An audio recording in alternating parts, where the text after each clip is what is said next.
ലാലേട്ടൻ Jithu Joseph കോംബോയിൽ 2 സിനിമകൾ lock ചെയ്തിട്ടുണ്ടെന്ന് മുൻപത്തെ ഒരു വീഡിയോയിലൂടെ പറഞ്ഞിരുന്നു. അതിലൊന്ന് ദൃശ്യം 3യും രണ്ടാമത്തത് ഒരു കോപ്പ് സ്റ്റോറിയുമാണ്. ദൃശ്യം 3 അടുത്ത വർഷം ഷൂട്ടിംഗ് ആരംഭിച്ച് ക്രിസ്മസ് റിലീസായിട്ട് തിയേറ്ററുകളിലേക്ക് എത്തിക്കാനാണ് പ്ലാൻ ചെയ്യുന്നതെന്ന് റിപ്പോർട്ടുകൾ വരുന്നുണ്ട്. ഇപ്പോൾ ദൃശ്യം 3 എന്ന സിനിമ സംഭവിക്കുമെന്ന് ഇപ്പോൾ ലാലേട്ടൻ തന്നെ കൺഫേം ചെയ്തിട്ടുണ്ട്. Now we are trying to come out with the Drishyam 3. Wow, wonderful. ദൃശ്യം സിനിമ മലയാളത്തിന് ശരിക്കും ഒരു ബെഞ്ച് മാർക്ക് തന്നെയായിരുന്നു.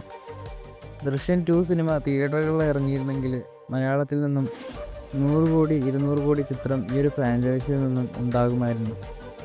എന്തായാലും ദൃശ്യം 3യിൽ ആ ഒരു പിഴവ് ആശീർവാദ് സിനിമാസ് എന്തായാലും നികത്തും. ദൃശ്യം 2ൻ്റെ മുകളിൽ പോകുന്ന തരത്തിലുള്ള ഒരു സ്ക്രിപ്റ്റിങ്ങും മേക്കിങ്ങും ആണ് ദൃശ്യം 3യിലെങ്കിൽ മോളിവുഡിൻ്റെ സകലമായ കളക്ഷൻ റെക്കോർഡുകളും ഭേദിക്കാൻ ചാൻസുള്ള ഒരു ചിത്രം തന്നെയായിരിക്കും ദൃശ്യം 3. എന്തായാലും അടുത്ത വർഷം ദൃശ്യം 3 സിനിമയുടെ ഒരു ഒഫീഷ്യൽ അപ്ഡേറ്റ് ഒക്കെ നമ്മൾ പ്രതീക്ഷിക്കുന്നുണ്ട്. കൂടുതൽ ലാലേട്ടൻ സിനിമകളുടെ അപ്ഡേറ്റുകളുമായി അടുത്തൊരു വീഡിയോയിൽ കാണാം.